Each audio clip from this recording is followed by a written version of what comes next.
속회공과 제19가 칭찬받은 어머니.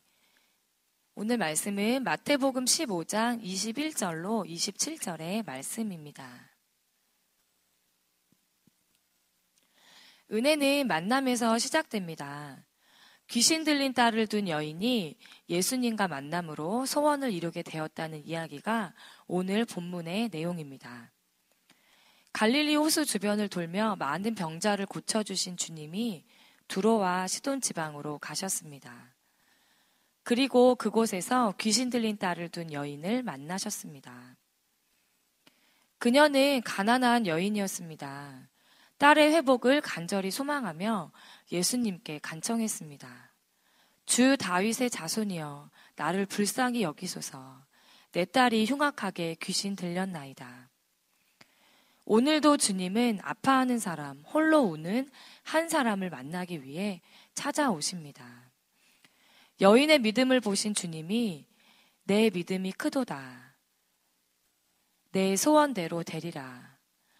말씀하시자 딸의 병이 고침을 받았습니다. 그러면 여인은 어떤 믿음으로 주님을 감동시킨 것일까요?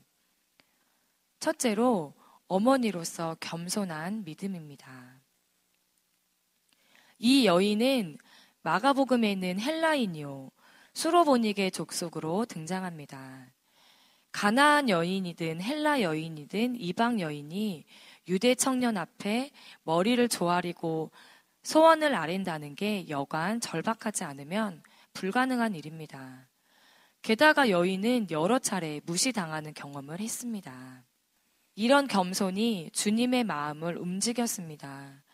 간곡히 소리쳤지만 이상하게도 주님은 한 말씀도 대답하지 않으셨고 제자들의 방해도 있었으며 인종차별적인 발언도 들었습니다.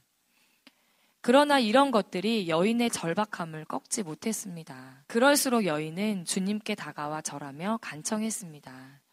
이런 겸손이 주님의 마음을 감동시켰던 것입니다. 둘째로 예수님이 찾으시는 믿음입니다. 이 여인은 무척 절망하다가 예수님에 대한 소문을 들었을 것입니다. 점점 야위어가는 딸의 모습을 바라보면서도 아무것도 할 수 없는 절망감이 어머니를 무척 고통스럽게 만들었을 것입니다. 주님께 나아온 여인이 소리칩니다. 주 다윗의 자손이여, 나를 불쌍히 여기소서. 내 딸이 흉악하게 귀신 들렸나이다. 이건 분명 기도였습니다. 여인의 애끓는 기도 속에 귀한 진리가 들어있습니다. 귀신은 누가 들렸습니까? 딸이 들렸습니다. 그런데 누구를 불쌍히 여겨달라고 애원합니까? 자신을 불쌍히 여겨달라는 것입니다. 즉, 딸이 흉악하게 귀신 들렸지만 정작 불쌍한 건 자기 자신입니다. 여인은 자신과 딸을 분리하지 않았습니다. 하나로 본 것입니다. 진정한 사랑은 상대와 자신을 잃지 않은 합일에서 나옵니다.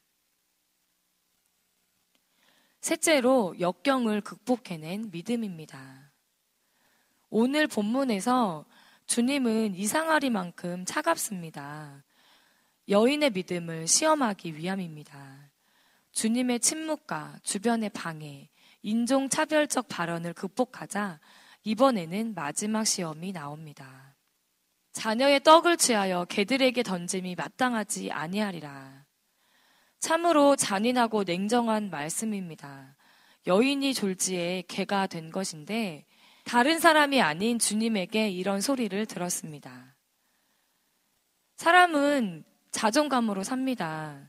믿음이 있노라 하는 이들도 자존심에 상처가 나면 낙심하거나 강하게 반발하는데 그러나 여인은 달랐습니다. 주여 올소이다마는 개들도 제 주인의 상에서 떨어지는 부스러기를 먹나이다. 부스러기 은혜라도 베풀어 달라는 사랑하는 딸을 고쳐주실 것을 믿고 기꺼이 개라도 되겠다는 고백입니다.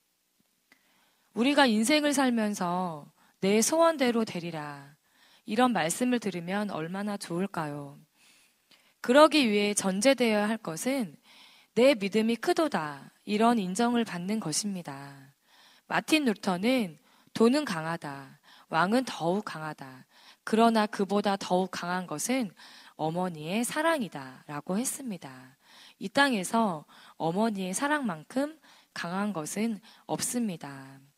우리도 이런 믿음을 주님께 인정받는 믿음을 가지고 살아가는 저와 여러분이 되시기를 간절히 부탁을 드립니다.